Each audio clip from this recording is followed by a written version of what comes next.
well, good morning, everyone. Welcome to a PSL Demo Day. Today, we're excited to have Max Ghenis with us. Max is CEO at PolicyEngine and a visiting scholar at the Center for Growth and Opportunity at Utah State University.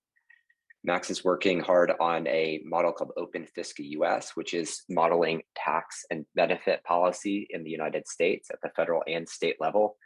And today he's going to share work that derives from some of his modeling with Open Fiscal US, and that is looking at welfare cliffs in Massachusetts. Max, please. Thanks, Jason, and good to be with you all. Yeah, and actually I'd just add that Open Fiscal US is a PSL cataloged model, so we've definitely benefited from all the open source infrastructure that they've provided. So yeah, I'm going to talk about a proposal that came out of Cambridge, Massachusetts to provide a cash assistance program, which makes it kind of hard to analyze in terms of standard labor supply responses and marginal tax rates. So we've come up with some relatively, I think, new ways of characterizing that. And also I'll go through how we can show that in PolicyEngine. So I'll start just by describing that program, some of the impact on both the poverty rate and the budget. We have a data set state level, so we're able to look at that at Massachusetts. Move into a demo of seeing policies kind of like this in PolicyEngine. And then, I think the crux of this is how the proposal will affect welfare cliffs. So this proposal is limited to people below a certain income threshold, and that creates these significant cliffs, which we can then benchmark against alternative policies like a universal child allowance, which do not have cliffs, but they also don't have as much targeting as toward the low end as the targeted program, of course. So the way this program worked is it was proposed in April, provide $500 per month for 18 months to families with dependents who have income below 200% of the poverty line. And this is based on a guaranteed income pilot from Cambridge called RISE. And there have been a number of, probably dozens of these kinds of guaranteed income pilots around the country.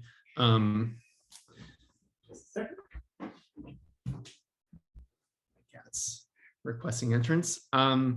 Yeah, so this is, I think, the first policy that was actually extended from a guaranteed income pilot to be something that could be more permanent, or at least citywide. So this would not be just limited to people who meet some lottery conditions. It would be for any qualifying people in the city of Cambridge. So we found that the program using Open Fiscal US, it would cut poverty by 15% if it was expanded across Massachusetts.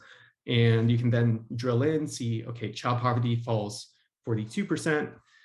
Deep child poverty, which is a share of kids who are below half the poverty line, is essentially eradicated by this policy. And it would cost about $100 million per month. So $1.2 billion over a year, or if this is an 18-month program, $1.8 billion. But of course, the thing that we added here was looking at the incentive effects. And to understand what the incentive effects are, we think we really need to understand how did these programs work today, even before the new one is introduced. So Open Fiscal US has a number of these kind of policies. We have the federal income tax, which is actually modeled largely after the tax calculator project, also in PSL. But we also have benefit programs, so free and reduced price school meals, broadband subsidies, other kinds of means-tested programs, and then all the same kind of information at the Massachusetts level as well. And from that, we can see that actually, even before this program is enacted, there's a pretty significant cliff at 200% of the poverty line. And this is because there's a program throughout the pandemic called a SNAP emergency allotments. And this means that if you're eligible for SNAP, the food stamp program, regardless of how much you would normally receive, you are going to receive the maximum allotment for your household size. So that's very large for a family of 4. It's going to be about $10,000. Most of this is because you're losing SNAP at that point. You're no longer eligible, so you lose the entire emergency allotment as well. There's also some other programs that are based on SNAP eligibility. So if you participate in SNAP, you get some benefits elsewhere too, like free school meals.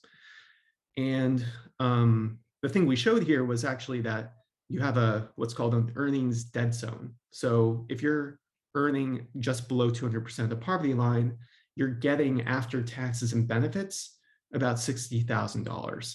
So that's what this y-axis is here.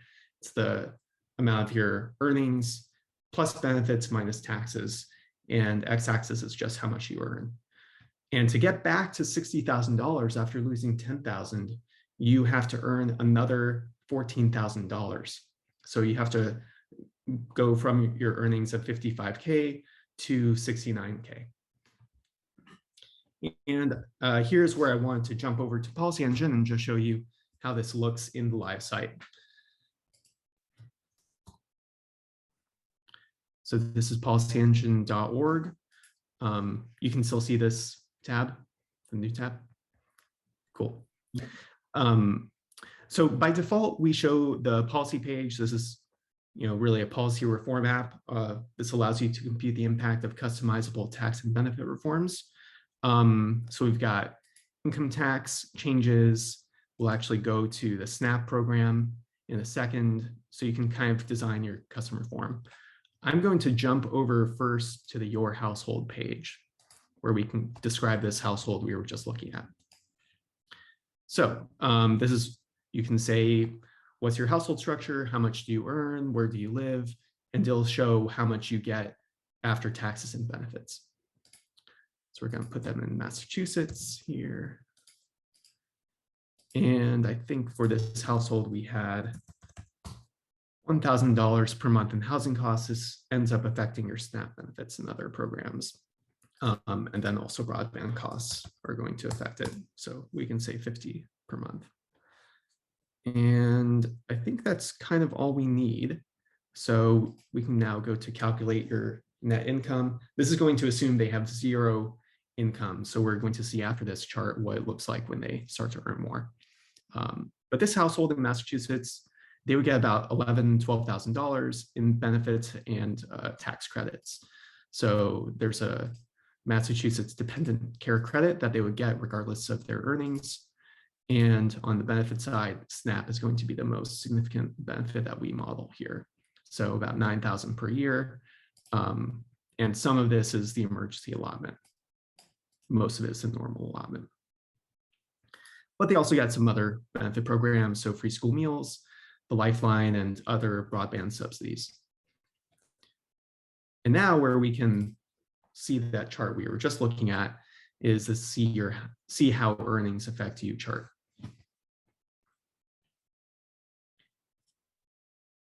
And here we go. So yeah, the numbers are slightly different because I guess the household isn't exactly what I specified before, but essentially we can see in the baseline until they earn 46,000, their income is increasing, and then it's going to fall until they hit 60,000.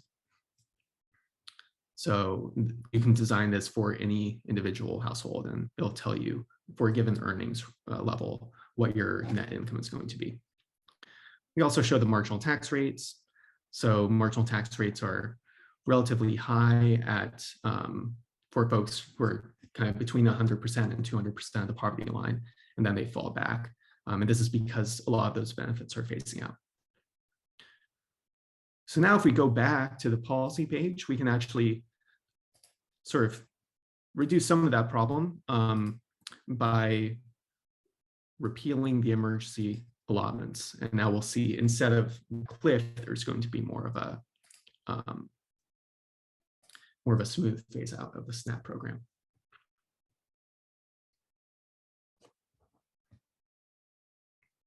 So this is now recalculating both with the baseline policy and this new policy reform we just designed here.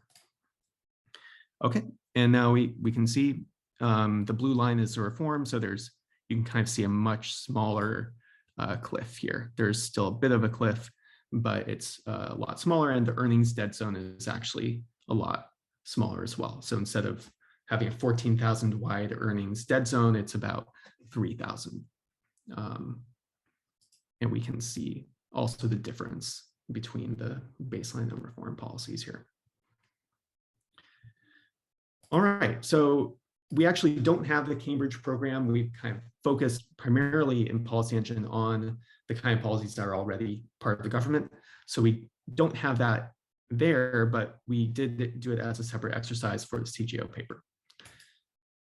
So that's what this chart shows. So instead of a $10,000 cliff, you're now losing another $9,000 from the guaranteed income program.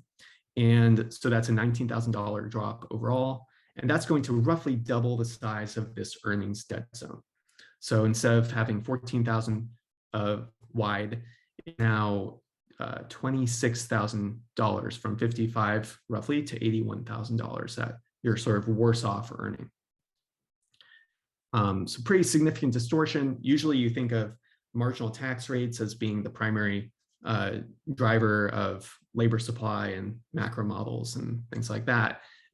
Those are not really built for this kind of severely above 100% marginal tax rate and kind of infinite here. And it really depends on what margin in terms of if you were going to assign a different number to it.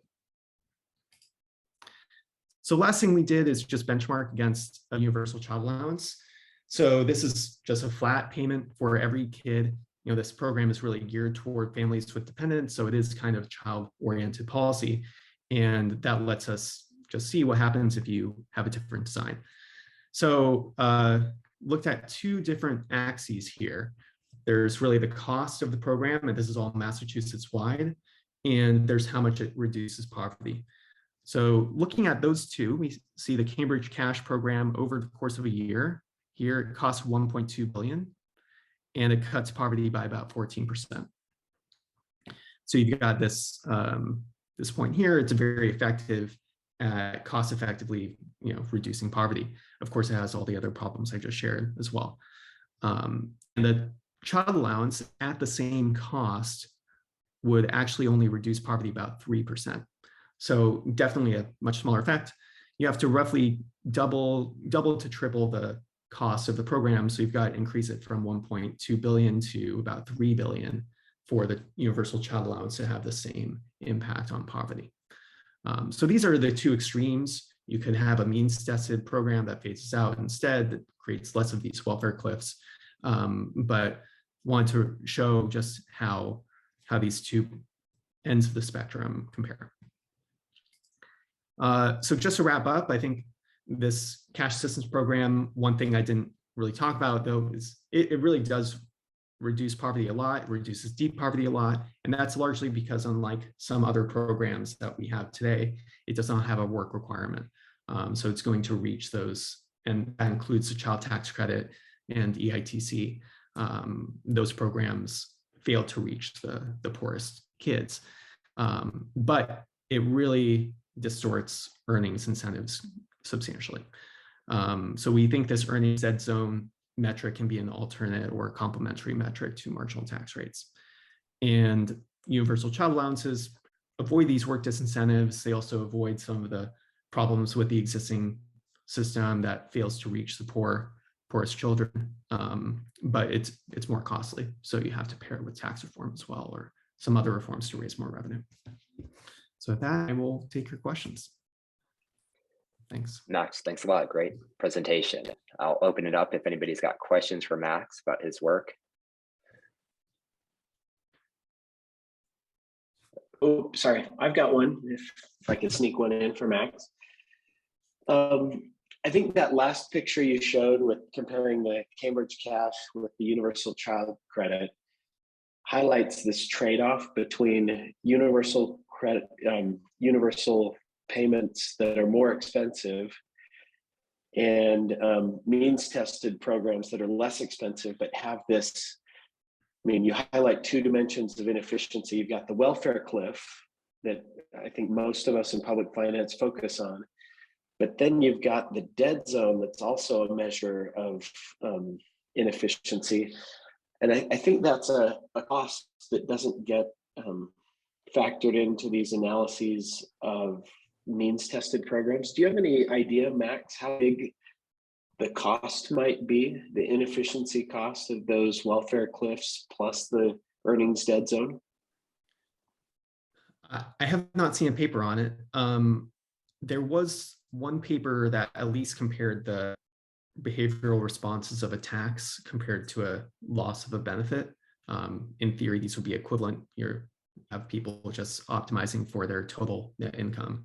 But this experiment did find that people were actually more sensitive to the loss of benefits, and you have loss aversion, kind of psychological motivations for that. But so I think this is at least as big a concern as marginal tax rates for, especially for these families, roughly 100 to 300% of the poverty line, where the marginal tax rates and earnings dead zones are most severe. Am I right that if we had good measures of the behavioral response, that you could just put that kind of in reduced form method, put that into this microsimulation model? Yeah, actually, and yeah, we're working on, actually, Nikhil did an analysis all on this call, looking at, for a very substantial UBI reform, how does that affect your labor supply with elasticities? So I think you can still probably apply the standard elasticities, you just have to have the right margin. And this is also an empirical question, just how much do people actually think about changing their labor supply? Do they think of changing it by $1? That's the most standard margin when you compute marginal tax rates. I think that's probably smaller than realistic. So maybe it's more like $10 or like $1 an hour raise, or an extra 5 hours a week, or 2,000, or increasing your total income by 10%. So once we start looking at that, then we can just apply the standard techniques. But I think what you're getting at, which I agree with, is like maybe there's something structurally different about how people respond to earnings dead zones compared to marginal tax rates. And I think we need more research on that. Yeah, or at least both dimensions matter, the size of both dimensions in determining those behavioral responses. Yeah. And yeah, we should have that in PolicyEngine in the coming months, hopefully. Parker, I think you're muted, or not on Zoom, but. Might be the wrong microphone.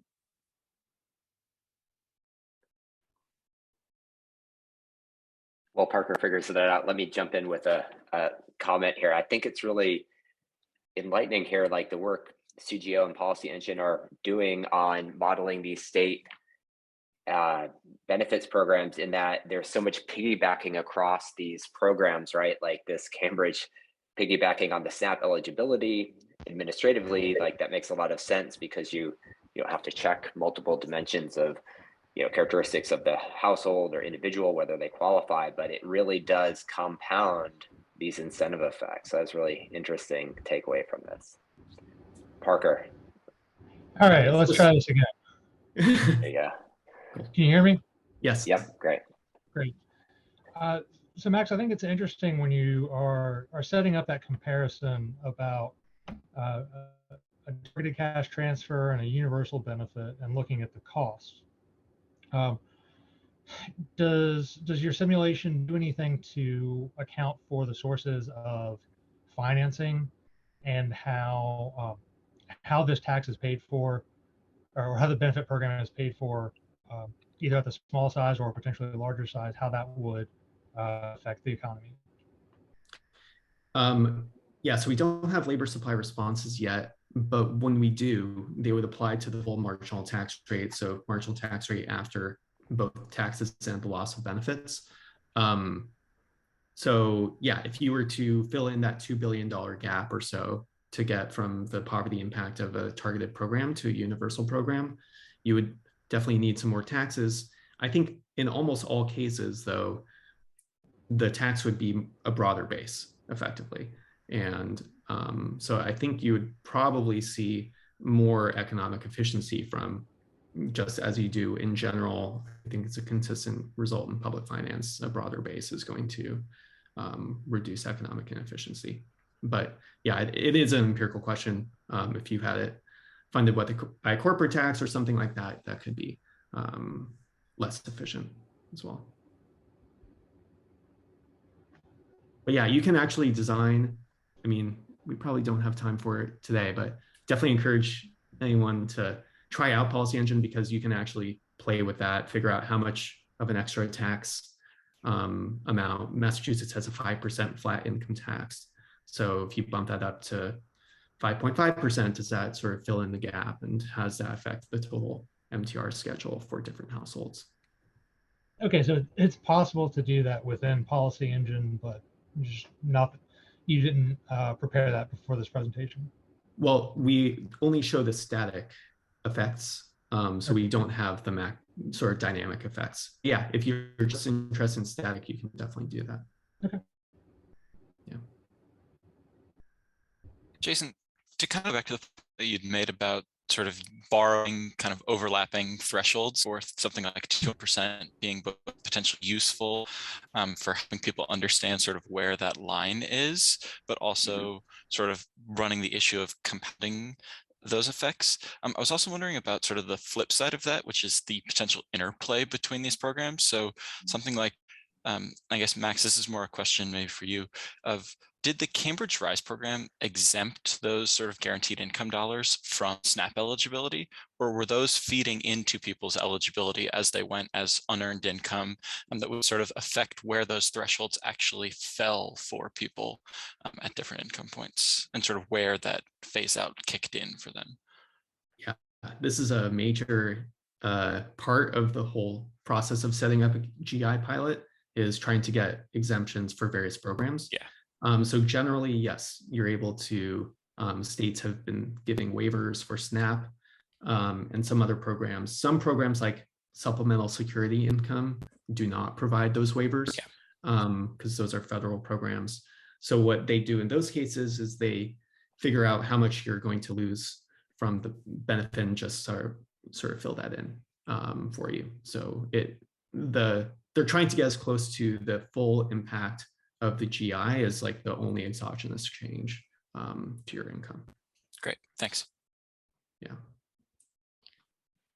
And yeah, I would just add there's a lot of these what's called categorical eligibility programs between different benefit programs. And I think, Jason, as you said, that's motivated by people who want to have as simple a process, avoid these exclusion errors of people who would otherwise have to go through multiple applications to get a range of benefits.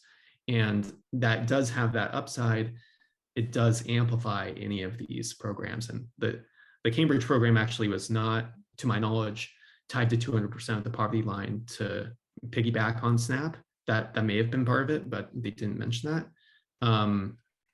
But you have all these other, especially small scale city programs. They don't want to do the income verifications to say, if people are eligible at different thresholds. So they'll just say, if you're eligible for SNAP, you get this bus pass or something like that.